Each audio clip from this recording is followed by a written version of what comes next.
They say the ocean always calls to us, offering a kind of solace in the midst of chaos. But for me, the sound of the waves crashing against the shore only reminds me of the silence that has taken over my life. A silence left by a man who never truly saw me, and children who seem to have forgotten the sacrifices I've made.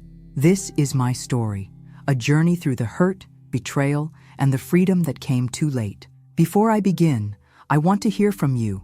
Where are you watching from? Don't forget to subscribe and join me as we go through this painful yet cathartic chapter of my life. My name is Maggie Turner, and I am 70 years old. I never imagined that I would spend my days like this, alone, fighting for a space in a world that once belonged to my family.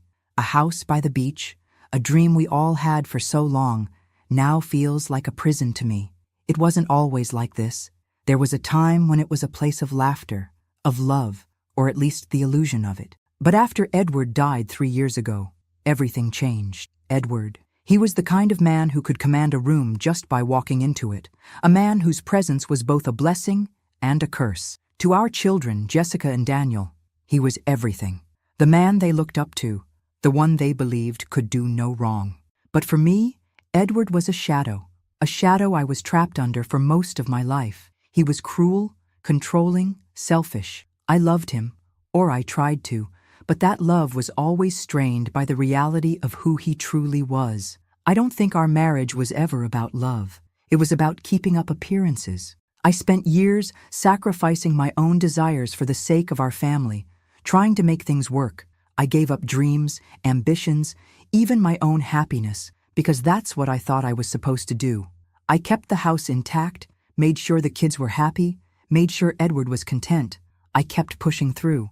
But when he died, it felt like the world had crumbled beneath my feet. It wasn't just the grief of losing him that hurt. It was the fact that in his death, I was left with a mountain of debt. Edward had never shared anything with me. His finances, his worries, his plans. He kept it all locked away. And when he was gone, I found myself struggling to keep the house, the one place that had once been filled with family, now teetering on the edge of collapse. I never asked for this. I never asked to carry this burden. Yet here I am. Jessica and Daniel, they don't see it. They never saw it. Jessica, with her perfect life, always so focused on her image, her wedding plans, her dreams, she has no idea what I've gone through. Daniel, well, Daniel has always been the one to fall in line, always deferring to Jessica, always going along with what she says. As I sit in this house now, the only sound is the ocean. I feel its rhythm, its constant motion, but I'm stuck in this place, stuck in the past. The emptiness echoes in every room. Edward's absence feels like an open wound, one that never heals. And now, my children don't even see me. They only see what they want to see. I thought this house, this place, would always be mine. But now, it feels like I'm fighting for something I'm not sure I even want anymore. Something that has become a reminder of everything I've lost, of the dreams I buried. But there's something I know for sure. No matter how much I try to ignore it, my world is changing. It's been changing ever since Edward passed. I feel it in my bones. A shift, a crack in the foundation of everything I've known. And I can't help but wonder, is this the beginning of something new? Or is it just the end of everything I ever hoped for? I can't stay here forever. Not in this silence. Something needs to change. The day Jessica got engaged should have been one of the happiest moments of my life. I was thrilled for her, of course. She was my only daughter, and to see her so excited about a new chapter, about her future, was something I should have relished. But as with everything in my life, joy was short-lived. When Jessica decided to have her wedding at our house by the beach, I felt this mix of emotions: joy, pride, and even a little sadness, because I knew it would never be the same. The house, so full of memories, seemed like the perfect setting for such an important occasion. In my mind, it was a dream come true, a way for me to pass something beautiful on to her, something that had meant so much to me. I couldn't help but imagine her walking down the stairs in her wedding dress, Edward by her side, though now I realize it was just a fantasy I was clinging to. But as the wedding plans began to take shape, I started to see a side of Jessica I hadn't noticed before. She started pointing out flaws in the house, things that to me were beautiful. "Mom, this place is so outdated," she said one afternoon, standing in the middle of the living room, her arms crossed in a judgmental way. I mean, who decorates a beach house like this? It's so, well, not Instagram worthy, you know? I felt the sting of her words, but I tried to play it off. After all, it was her special day, right? I thought you might like it here, I said, trying to keep my voice steady. It's been in the family for so long, and there are so many memories. But Jessica wasn't interested in memories. She started listing all the things that needed to be fixed: the chipped paint on the walls, the outdated furniture, the cracked tiles in the bathroom. No one's going to want to come here if it looks like this, Mom. It's embarrassing. And that was when I realized she didn't care about the history of this house, the time we spent together as a family, or the sacrifices I made to keep it. She saw it as a backdrop for her perfect life, a backdrop that didn't meet her standards. I wanted to say something. I wanted to tell her that this house was more than just an aesthetic, more than a place to throw a lavish wedding. It was where we spent our summers, where the sounds of laughter and love filled the air. But I didn't. I couldn't, because I didn't want to upset her, and in a way, I still believed that I needed to keep her happy. So I allowed her to make her demands. The list of renovations grew longer and longer. It seemed like every time she looked at something, it wasn't good enough. The paint color is terrible. This rug needs to go. We can't have the wedding here if it looks like it's from the 80s. I tried to hold it together, but inside, I felt a sharp pain. She was disregarding everything I'd worked for, everything I had put my heart into, and with each passing day, that pain deepened. My house, my sanctuary, was no longer my own. It was becoming something else, something that belonged to her vision of perfection, something I couldn't reach.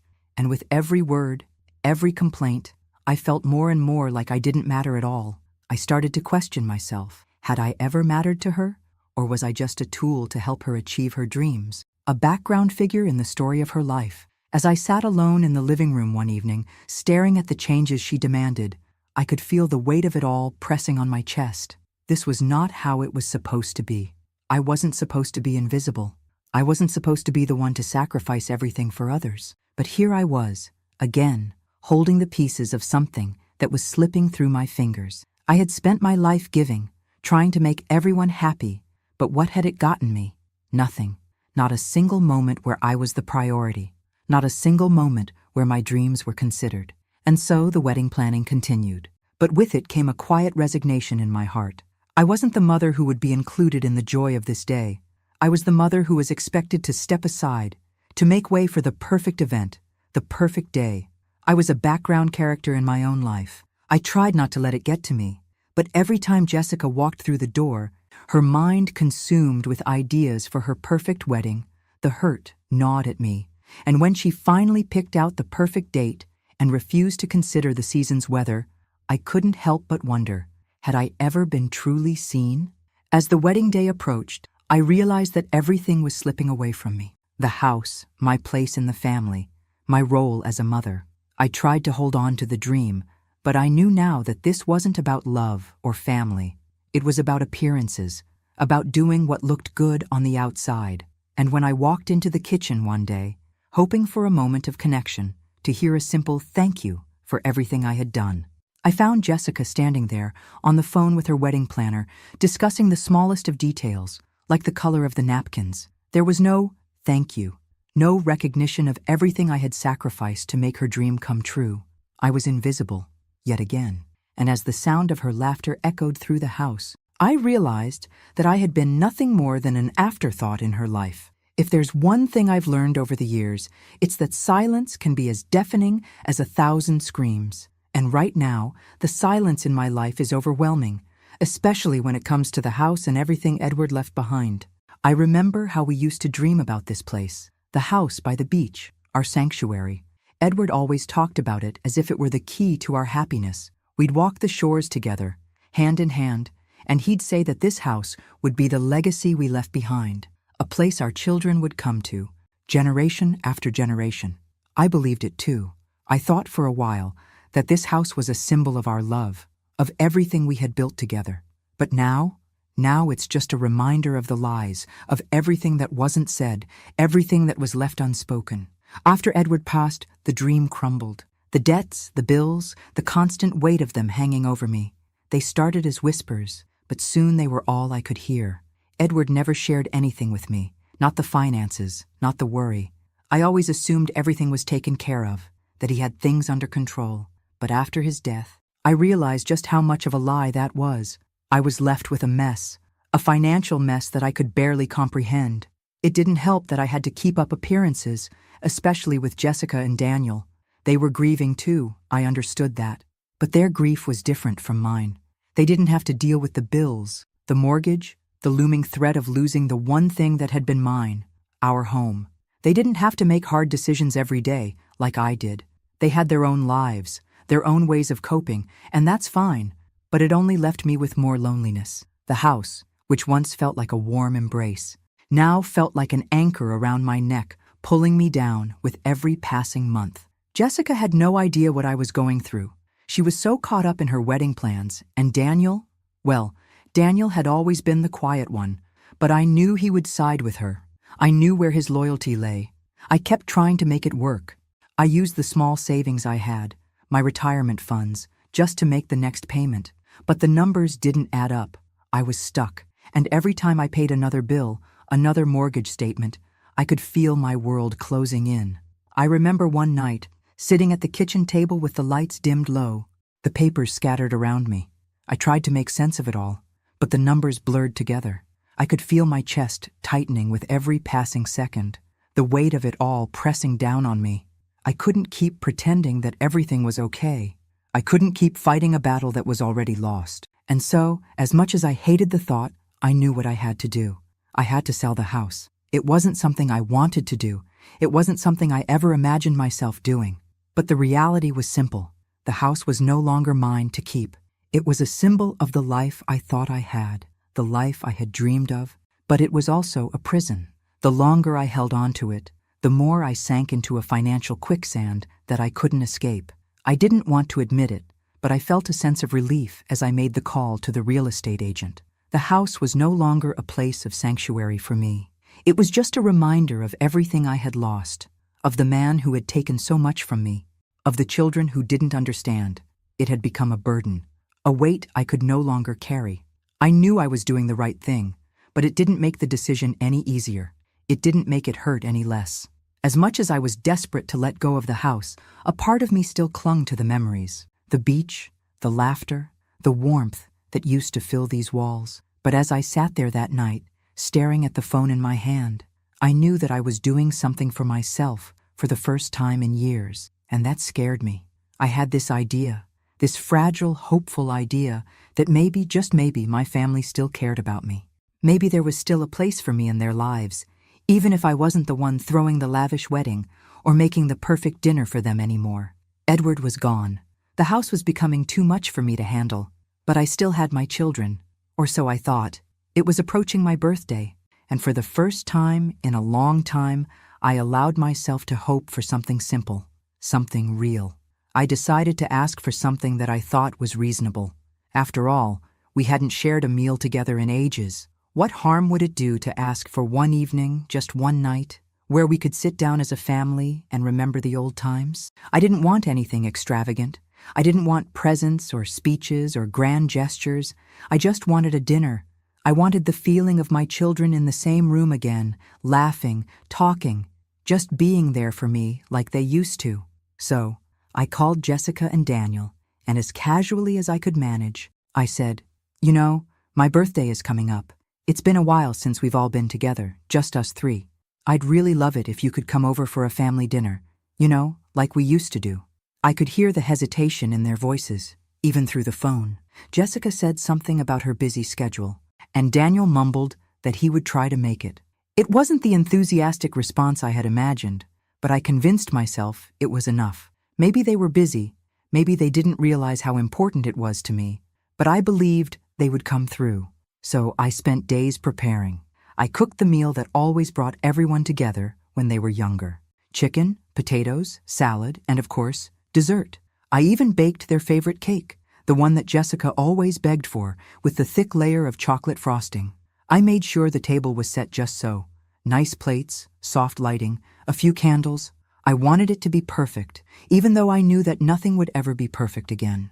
But I held on to the illusion that perhaps this evening could be something that brought us back together. Just for one night. The day of my birthday arrived, and I spent the morning cleaning, setting everything up. I told myself that even if they came a little late, it would still be worth it. I wasn't angry. I wasn't bitter. Yet, I simply wanted the company of my children. As the hours passed, the dinner grew cold. The chicken wasn't tender anymore, and the potatoes, though still warm, had lost their softness. The cake sat untouched. I sat at the table, my hands folded in my lap, a knot forming in my stomach. I checked the clock again, and again. I called Jessica's phone, but it went straight to voicemail. I tried again, a little more desperate. Nothing. By then, the night had slipped away. The sky outside had darkened, the evening air colder, but I sat there, waiting for the sound of a knock on the door. Finally, I dialed Daniel's number. He picked up on the first ring, sounding almost distracted. "Oh, hey, Mom," he said, his voice faint, as if he were far away. "Is it today? I thought it was tomorrow. I'm with the kids right now and—" "Yeah, I'm sorry. We'll celebrate next time, okay?" I felt the heat rise in my chest. I wasn't angry yet, but the hurt was there, thick and suffocating. "You forgot, didn't you?"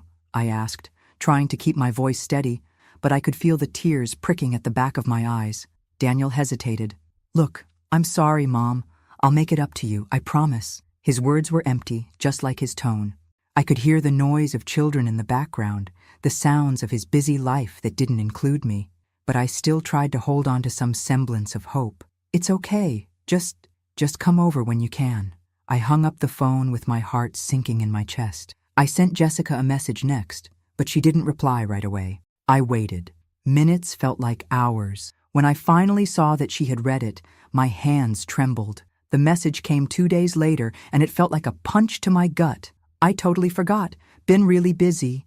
That was it. No sorry, no acknowledgement of what I had done for them over the years, nothing.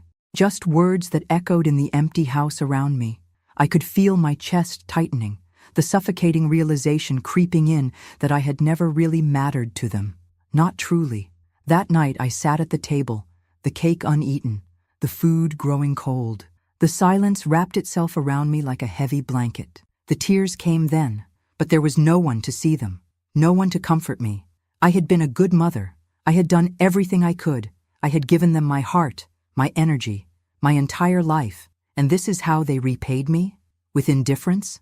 As I sat there alone, staring at the empty chairs, the realization hit me like a ton of bricks. My children didn't see me. They never had. They only saw what I could give them. And once they had all they needed, I was forgotten. But that night, as I cleaned up the mess they had left behind, something in me shifted. I was done waiting, done hoping, done sacrificing. I had given them everything.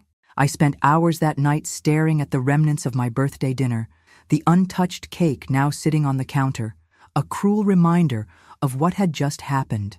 It was as if the table itself was mocking me. The plates, half set, the candles burnt down to nothing, all of it, a stark contrast to the warmth and laughter I'd imagined.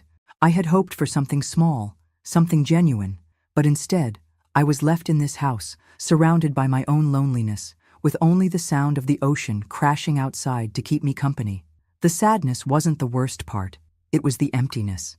It was the realization that, in my own family, I was just an afterthought, a shadow in their busy, perfect lives. That night, the hurt settled in deep, like a stone in my chest, and it didn't leave. Not for days. I don't know why I kept expecting things to be different. Maybe it was because I had always tried to be the good mother, the good wife, the good woman, always putting everyone else first. Always believing that if I gave enough, they would eventually see me. But after that night, I knew better. Jessica's message, so cold and dismissive, echoed in my head. It wasn't just that she forgot. It was the way she dismissed it, as though it didn't matter to her at all. I wasn't just a mother to her. I was an inconvenience, something she could easily forget when it suited her. And Daniel's response? The same. A promise to make it up to me that would never come true. Empty words, just like all the promises I had given them over the years. I was tired. I was tired of pretending, tired of hoping. I'd been invisible for so long. I wasn't sure I even knew how to be seen anymore. The next morning, I woke up with the weight of it all pressing on me like an unbearable fog. but the fog was lifting, just enough to see what I had to do. It wasn't just about my children anymore. It wasn't about keeping up appearances. I didn't need their approval, their validation, their empty promises. I needed to save myself. I knew that my whole life had been about making them happy, about making Edward happy. I had spent decades putting everyone before me, sacrificing my own happiness, my own dreams, all for them. And what had it gotten me? Betrayal, disappointment, heartache. And yet, there I was, still trying to please them, still trying to make them care. But not anymore. I made a decision that would forever change the course of my life. It wasn't a decision I wanted to make, but it was the only one left for me. I would sell the house. It hurt to even think about it, but it had become clear that this house, this place I had loved, had become a symbol of everything I'd lost. The dreams I once had for my family, the memories of days long past. It all felt like an anchor, weighing me down. But more than that, I needed the financial freedom. The debt, the constant pressure to keep the house, to keep up with payments. It was choking me. It was making me small, invisible, and I couldn't live like that anymore. I called a real estate agent that afternoon, after weeks of wrestling with myself. I told him I wanted to sell, and I wanted it done quickly. No turning back, no more hoping that things would get better, no more clinging to the past. For the first time in a long time, I felt a strange sense of relief, a sliver of freedom. The weight of the house, of the debts, of the expectations, all lifted just a little. I could see the door opening, the possibility of something new, something for me, and it terrified me. I spent the next few days preparing for the sale, cleaning out closets, sorting through the things that had accumulated over the years. The memories were suffocating me.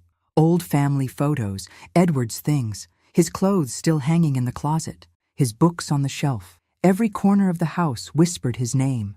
It was like I was suffocating in my own memories. I took down the pictures of Jessica and Daniel from the walls. The smiles in those photographs seemed so distant now, like they were taken in another lifetime. I couldn't stand to look at them. Every time I did, I saw the faces of two people who didn't understand me, who didn't see me. I didn't want them to find out this way. I didn't want them to be shocked, to feel like I had betrayed them. But I knew I couldn't wait anymore. I was doing this for me, not for them, not for anyone else. I would finally have a life of my own. As I closed the door to the house for the last time, the sound of the ocean crashing against the shore felt different. The waves still roared, but now they sounded more like a goodbye. I was walking away from the past, from the family I had built in my mind, from the dreams that never came true. And even though the house was no longer mine, I felt something I hadn't felt in years, a sense of control, a sense of freedom. But it wasn't enough. Not yet. I still had a long way to go. The days that followed the sale of the house were a whirlwind. There was a strange sort of peace that I had never known before. It was as if, for the first time in years, I could breathe without the weight of the world pressing down on my chest. The decision had been made, and I was moving on. But I knew that eventually, my children would find out. I just didn't realize how soon that would be. It happened one afternoon. I was sitting at the small apartment I had rented, a simple place by the bay, far from the house I had once thought would be my forever home. The phone rang, and I saw Jessica's name flash across the screen. For a brief moment I hesitated. My heart still held onto the small glimmer of hope that maybe, just maybe, this call would be different. Maybe she was calling to check on me. Maybe she had realized how much she had hurt me, and she wanted to make things right. I picked up the phone. "Mom." Jessica's voice was sharp, panicked. "What the hell did you do?" My stomach sank. I had known this moment was coming, but hearing it out loud made it real. "What do you mean, Jessica?" "The house," she spat, her voice rising with every word. "You sold the house? Without telling us? How could you do that? I was planning my wedding there. I thought you would want to keep it for us, for the family, for me." I closed my eyes for a moment, the anger that I had been holding back threatening to surface. I tried to stay calm, tried to remind myself that this conversation wasn't about the house. It was about everything that had been building up between us, everything I had been ignoring for far too long. "I did it because I had to," I said, my voice steady, though my heart was pounding. "You don't know the half of it, Jessica. This house was a burden, a weight I couldn't carry anymore. I needed to sell it. It was my decision, my life. There was a long pause on the other end of the line. I could almost hear her breathing, the silence heavy with disbelief. And then she spoke, her words dripping with resentment. "You should have told me," she snapped. "I thought you were different. You were supposed to be there for me, and now you've taken the one thing I was counting on. You've ruined everything." I could feel the hurt in her words, but I wasn't sure if it was the hurt of losing the house or the hurt of realizing just how little she really cared about me. "I didn't ruin anything, Jessica.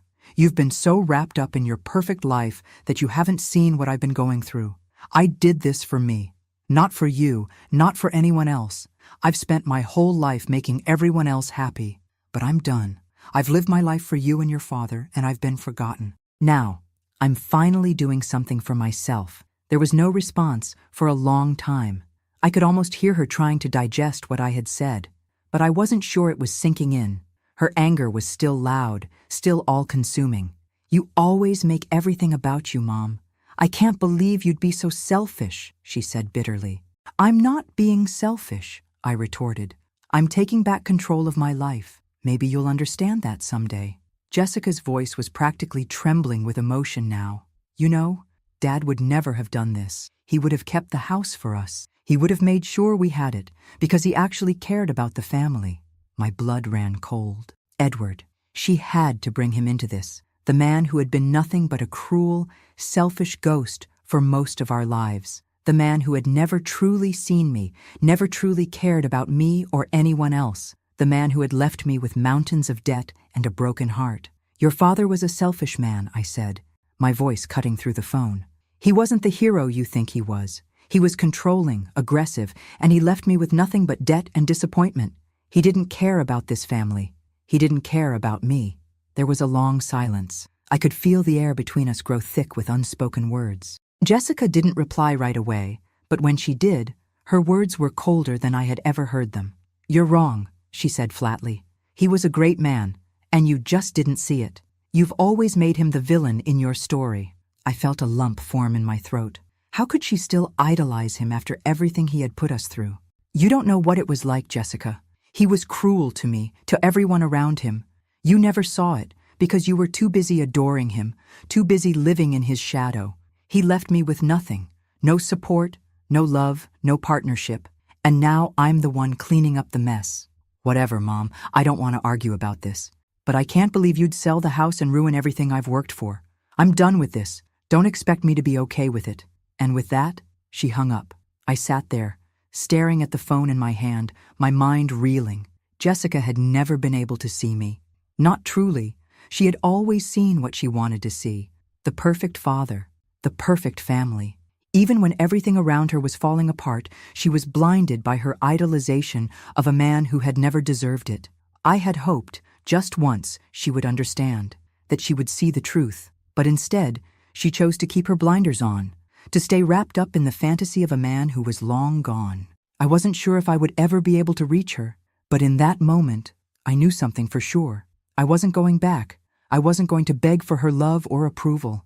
I wasn't going to live in the shadow of the man who had never given me anything but heartbreak. The house was gone, but in its place, I was finally starting to find myself. It would take time, but I knew one thing. I was done being invisible, and if Jessica couldn't see me for who I truly was, that was her loss. The day Daniel found out about the sale of the house, I could feel the tension rising before he even said a word. He called me, his voice low, as if trying to mask the disappointment, but I could hear it clearly. He was upset. He wasn't just angry about the house. He was angry at me, and I was tired of it. "Mom, why did you do it? Why did you sell the house without talking to anyone?" His voice was tight, controlled, but I could feel the accusation in his words. "Why?" I repeated, my voice flat. "Because it was my decision, Daniel. Because it was what I needed to do. The house was a burden I couldn't carry anymore. The debts were crushing me, and I couldn't keep pretending everything was fine." He didn't respond right away, and I could hear him shifting around on the other end of the line, probably trying to figure out how to make me feel guilty. But Jessica was planning everything around that house, Mom. Her wedding was going to be there. Everything. It was all set. You knew how important it was to her. "I knew what was important to her," I snapped, my patience wearing thin. "But let me remind you, Daniel, I was the one who sacrificed everything to make sure she had what she wanted, for years. And what did I get in return? A daughter who doesn't even see me. A son who can't stand up for me. You two never asked what I needed. Never asked if I was happy. You think her wedding is the most important thing. But you've both forgotten about the years I spent keeping this family together. The years I spent being invisible.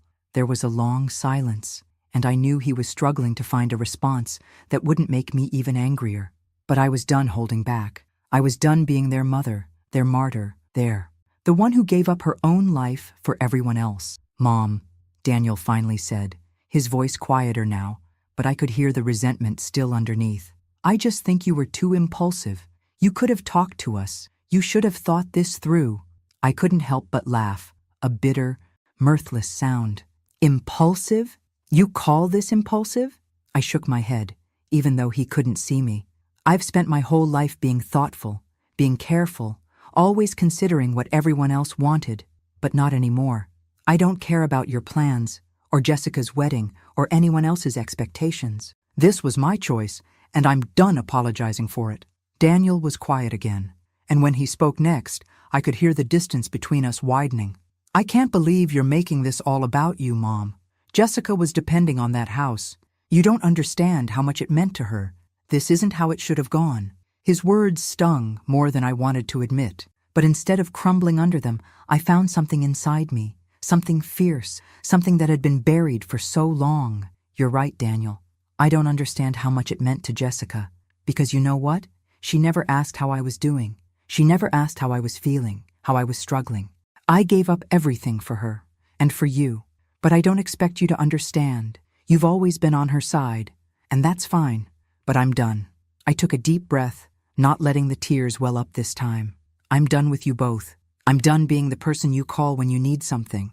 I'm done being the person who takes the blame, the person who sacrifices everything and gets nothing in return.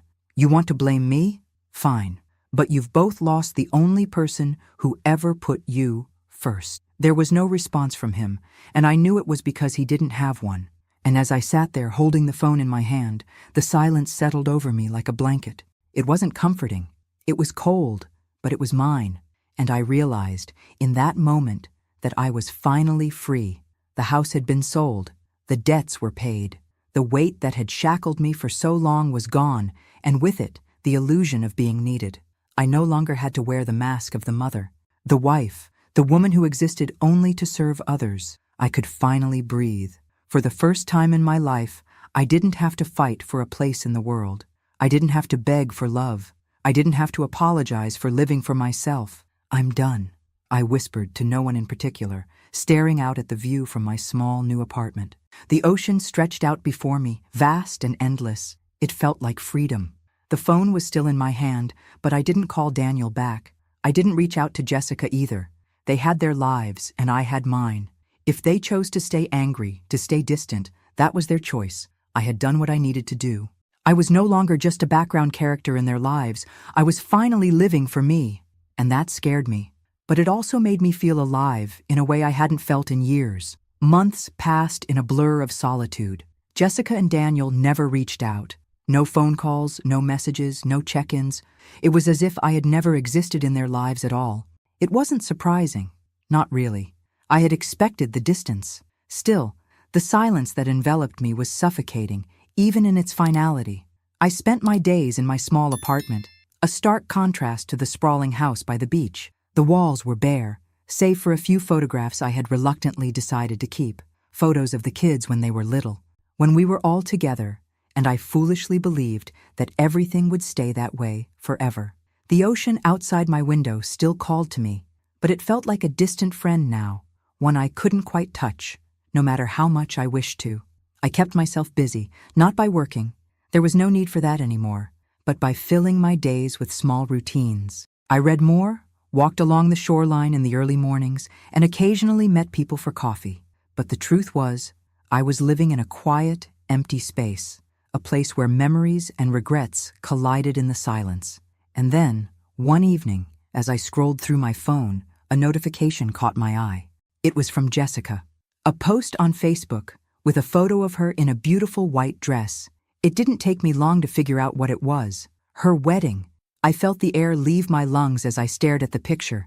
There she was, smiling, radiant, her eyes shining with the happiness that had always been so distant from me. She looked perfect, as I had always imagined she would, and there I was, not there, a ghost once again, invisible in the background of her life. My heart sank. The pain wasn't just in the fact that I wasn't invited to her wedding, though that cut deep. It was in the realization that she had moved on without me, that my absence didn't matter. I wasn't even a footnote in her life anymore. The mother who had given everything to her, who had built her up, was now nothing more than a distant memory. The tears I hadn't allowed myself to shed over the months finally came, but they weren't the kind of tears I expected. They weren't tears of desperation or betrayal, though I felt both. No, they were tears of acceptance. In that moment, I understood what had happened. Jessica had never seen me for who I was. She had only ever seen what I could provide for her, what I could give. And now that I had nothing left to offer, I was no longer needed. The realization settled deep within me, and as painful as it was, there was a strange sense of freedom that came with it. I wasn't a mother who would be a part of her perfect world. I wasn't a figure in her life anymore. I was free, but the sadness lingered. Even in my newfound freedom, there was a deep ache in my chest, a hole that nothing could fill. I was left with the image of Jessica in her wedding dress, the woman who had once been my little girl, now a stranger, someone who would never understand the depth of the sacrifices I made. I wished I could reach out, tell her how much it hurt, how much I missed the daughter I thought I had. But I knew better now. It wasn't my place to try to fix something that had never been mine to begin with. Still, there was a part of me that couldn't stop wondering, was this it? Was this the life I was meant to have? I tried not to think about it. I tried not to dwell on what could have been, on the relationship that could have been saved if only things had been different. But every now and then, I would catch myself wondering what could have happened if I had just held on a little longer, if I had just tried harder. But those thoughts only made the ache sharper, and so I pushed them aside. I focused on the small things. I began to focus more on myself, something I hadn't done in decades. I took up painting, something I had always wanted to try, but never had the time for. I started walking further down the beach, as if walking away from my past, from the ghosts of the life I had lived. I started to feel a little less lost, a little more me. I couldn't change what had happened, couldn't force Jessica to understand, but I could choose to live my life in a way that was mine. The house was gone, and the family I had given everything to was no longer mine. But I was still here. I was still breathing, and for the first time in a long time, I was starting to feel like I might actually be okay. And then, one morning, as I sat by the window with my coffee, I saw a couple walking hand in hand along the beach. They were laughing, their steps light in the early morning sun, their happiness spilling over in waves. I didn't know them, but in that moment, something shifted inside of me. I realized that maybe, just maybe, I could find happiness again. Not the kind that comes from family or from others, but the kind that comes from accepting who I was, from being okay with the woman I had become. Maybe the life I was meant to live wasn't one of sacrifice and quiet misery.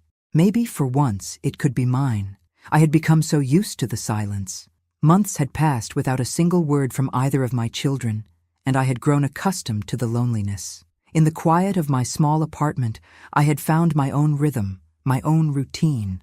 The pain of their absence never fully faded, but I learned to live with it. There was a certain numbness that took over, a shell I wore to protect myself from the hurt that still lurked beneath the surface. Then, one afternoon, the doorbell rang.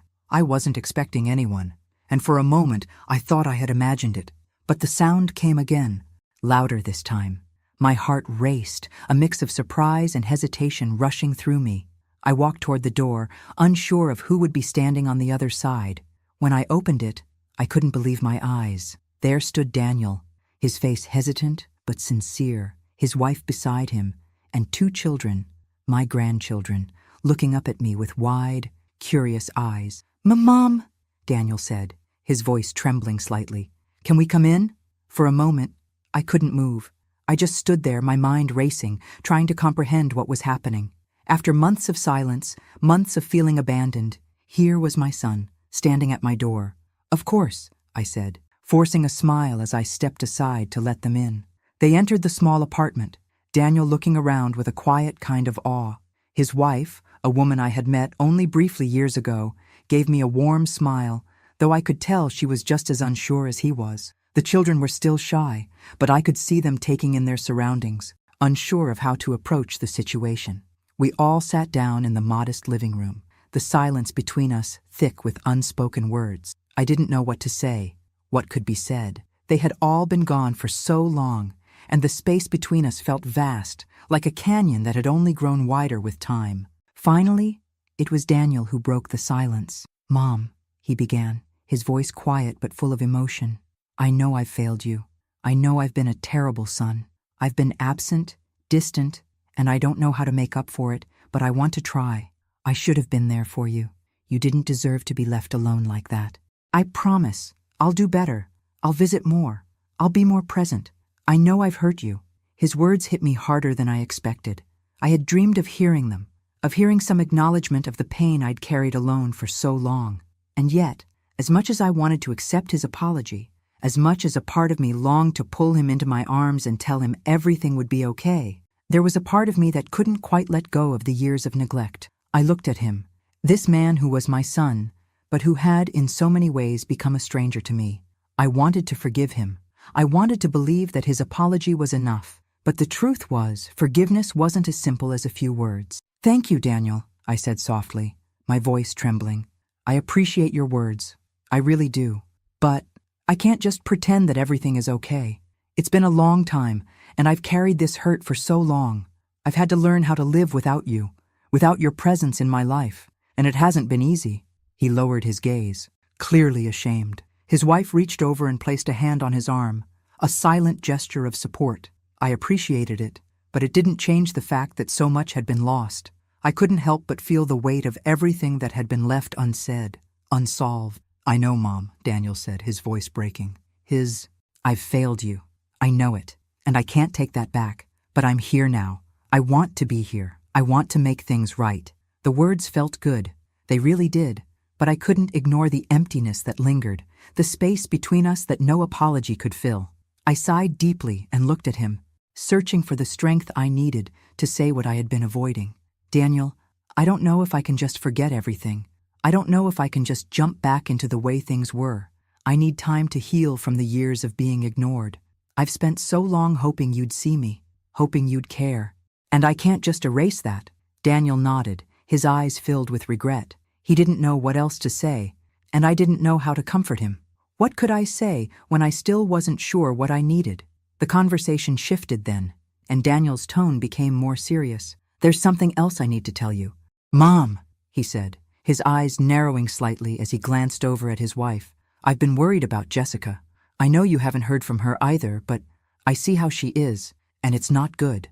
The wedding, everything, it seemed perfect, but I don't think it is. She's not happy, Mom. I don't think she's ever been happy in that marriage." I froze, a chill running through me. I had tried so hard to stay out of it, to let Jessica live her life without my interference. But now, hearing Daniel's words, a knot formed in my chest. "What do you mean?" I asked, my voice barely above a whisper.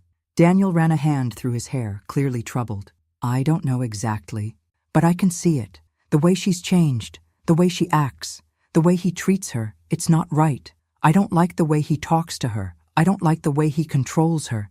It's like she's becoming someone else, someone I don't even recognize." My heart ached at the thought of Jessica, my daughter, the little girl I had raised, feeling trapped, feeling small. But I couldn't let myself get sucked into the cycle again. I couldn't keep trying to fix things that weren't mine to fix. "I can't help her, Daniel," I said, my voice steady despite the pain that burned inside. I tried for years, but she doesn't want me in her life. She doesn't want my help. As much as I love her, I can't keep pushing myself into her world when she's made it clear she doesn't want me there." Daniel's face softened, and I could see the understanding in his eyes. He knew.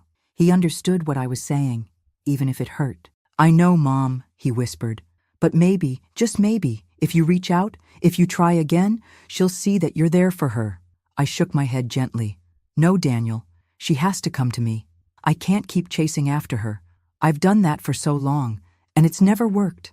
I've tried to be the mother she needed, but right now, all I can do is wait Wait for her to come back to me when she's ready."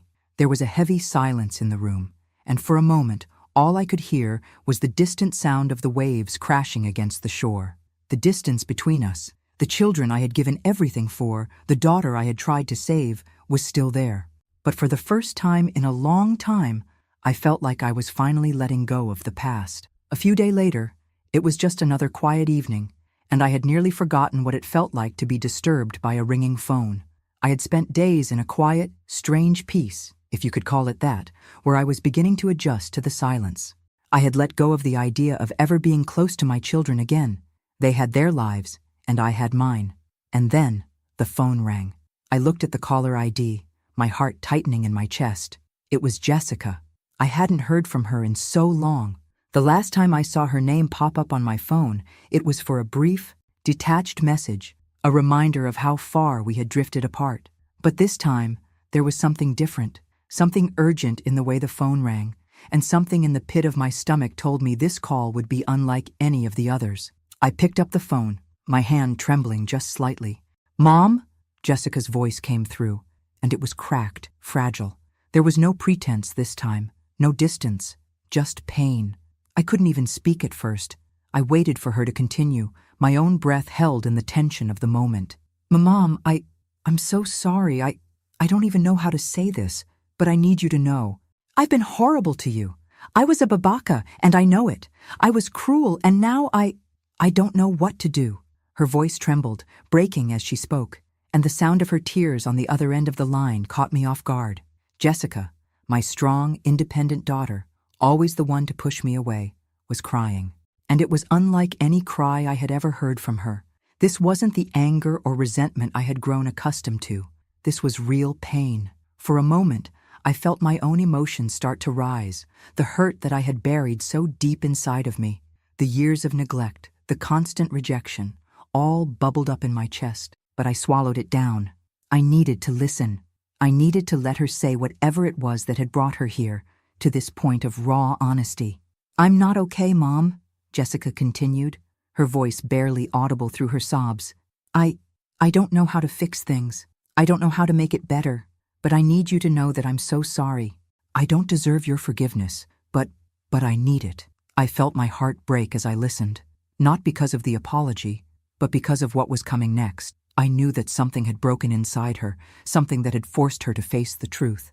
I found out that he's been cheating on me," Jessica whispered, her voice trembling with emotion. "And it's worse than that. He's getting aggressive. He's been treating me like I don't matter, like I'm nothing. And I don't know what to do anymore, Mom. I need to leave him. I don't know how, but I know I can't stay. I feel so lost." The words hit me like a wave, pulling the air from my lungs. I hadn't been prepared for this, not in the way I thought I might be. I had always known something was wrong, knew that Jessica had been trapped in a relationship that wasn't healthy. But to hear her say it, to hear the vulnerability in her voice, it was a shock. The pain she was going through, the fear, it was so real, and it tore at me. I had warned her. I had tried so hard to protect her from the mistakes I saw her making. But she hadn't listened. She never did. Now, here she was, broken, shattered by the very man she had married. The same kind of man I had warned her about, the same kind of man I had suffered through. And yet, as I listened to her, I couldn't help but feel a sense of sorrow and, strangely, relief. Sorrow for the pain she was enduring now. Relief because finally, after all these years, she was seeing the truth for herself. She was seeing what I had been trying to show her for so long, even when she refused to hear it. "I've tried to protect you, Jessica. I've always tried to warn you," I said, my voice firm but not unkind. "I told you that he wasn't good for you, that he was controlling, that he would treat you like you didn't matter. But you never wanted to listen. You were so wrapped up in the idea of him, in your perfect life, that you didn't see the danger. I did see it, Jessica, and now you're paying the price." There was silence on the other end, and for a moment I thought she might hang up. But when she spoke, her voice was quiet, full of regret. "I know, Mom. I know. I was so stupid, so cruel to you. I was too proud to see the truth. And now I realize how wrong I was. I treated you like you were nothing, and I've been so selfish." I felt the weight of her words press down on me. but I refused to soften my tone. She needed to hear it. You have a lot to learn, Jessica, and I can't always be the one to protect you. I've done my part. I've been your mother, even when you didn't want me to be. But now, it's time for you to grow up. You need to face your mistakes and learn from them. I can't keep saving you from everything. I don't want to be like him, Mom. I don't want to repeat the same mistakes. I don't want to be that person anymore. I'm so sorry. Please forgive me. Her words were filled with such raw pain, such deep regret, that it almost broke me. I wanted to hold her, to tell her it would all be okay, but I knew better now. She needed to face this on her own. She needed to find her strength. You have a long way to go. Jessica, I said, my voice softening just a little. But yes, I forgive you. I'm not going to keep holding on to the past. You're my daughter, and I love you. I've always loved you. But I can't keep being the one who always tries to save you from your mistakes. If you want to change, if you want to learn, I'm here. But you need to do the work. There was a long pause, and then Jessica spoke again, her voice steadier now. I will, Mom. I promise. I will. I felt a bittersweet relief flood over me. This wasn't a happy ending. It wasn't a perfect reunion, but it was a start. For the first time in years, I felt like maybe, just maybe, there was a chance for us to rebuild something real. I love you, Jessica. Always have, always will. I love you too, Mom. And with that, we ended the call. I sat there in silence for a long time, letting the words hang in the air, knowing that this was a beginning, not an end, for both of us. Time, I've come to realize, is a peculiar thing. It doesn't always heal wounds immediately. Sometimes it just gives you the space to understand the hurt. It lets you breathe long enough to make sense of the broken pieces, and it offers you a chance to rebuild slowly, piece by piece. The months that passed after Jessica's call, after she and Daniel began to reach out, were a blur of small steps. But those steps, no matter how slow, meant something. They mattered. Daniel, for the first time in years, came by more frequently. At first, it was awkward, the silence between us heavy, as if we were still learning how to talk to each other again. But the more he came, the more I could see the change in him. He wasn't the same person who had walked away all those years ago. There was a sincerity in his words now, a quiet understanding that hadn't been there before. He would sit with me for hours, just talking about life, about his children, about the mistakes he had made and the ones he feared making again. It wasn't the easy kind of conversation we once had, filled with laughter and lightheartedness. It was deeper, rawer, but it was real. He no longer seemed like the son I had lost. He felt like someone I could connect with again, in a way I hadn't thought possible. And then, there was Jessica. After her divorce, she came to me more often. At first, it was tentative, her voice still carrying the weight of her mistakes, her regrets. She would sit in silence at my kitchen table, waiting for me to say something, to offer some kind of advice. I didn't always know the right words, but I listened. That was the least I could do. Over time, she began to change, just as Daniel had. I could see her becoming more aware of her choices, learning from the pain she had endured. She started asking me for advice, seeking my thoughts on the kind of life she wanted to build for herself. She didn't know how to trust again, how to open herself up, but I could tell she was trying to heal, trying to be better. And so, the three of us began to rebuild, in our own way. There were no grand gestures, no sudden moments of revelation. But the conversations got easier. The silences weren't so heavy. And for the first time in years, I felt the warmth of my children's presence again. One day, I received a call from Jessica and Daniel. They told me they had planned something special for me, something I wasn't supposed to know about yet. I was confused at first. What do you mean, something special? I asked. My curiosity piqued. We'll tell you when you get here, Mom, Jessica said with a soft laugh, a note of excitement in her voice. Just trust us. I had no idea what to expect. Maybe they had planned a dinner, or perhaps a small gift. I wasn't sure, but I couldn't help but feel a spark of hope. Maybe this was the beginning of something even better. When I arrived at the house, my heart nearly stopped. The moment I stepped out of the car, I was hit with a wave of familiarity. The house I had sold, the house I had thought I would never see again. There it was, standing tall, as it had when I first walked through its doors all those years ago. But it wasn't the same house I had left behind. The front door swung open, and Jessica stood there, smiling like I had never seen her smile before. Happy birthday, Mom, she said, her voice full of warmth and sincerity. "The house has always been ours, and now it's back in its rightful place. Welcome home." My breath caught in my chest as I looked around. The house had been transformed. It wasn't grand or flashy. There were no expensive renovations, no lavish decorations, but it was filled with the simple details I had always loved. The soft colors of the walls, the familiar photographs, the feel of the rooms that had once been the heart of our family. It felt like home again. Daniel stepped forward then, his expression soft, sincere. We both want you to know how much we value you, Mom. We've taken so long to realize it, but we see you now. We see everything you did for us." Tears welled in my eyes as I stood there, looking from one to the other. My children, my grown children, finally understood. The weight of their words, the sincerity in their eyes, made my heart swell. It was a moment I had waited for my entire life, and now it was here. "We've missed so much, Mom," Jessica continued, "and we want to make up for it. We want to start over. This is the first of many moments we'll have together. We promise." As I looked at them, I felt a wave of emotion crash over me. It wasn't just relief, it was peace.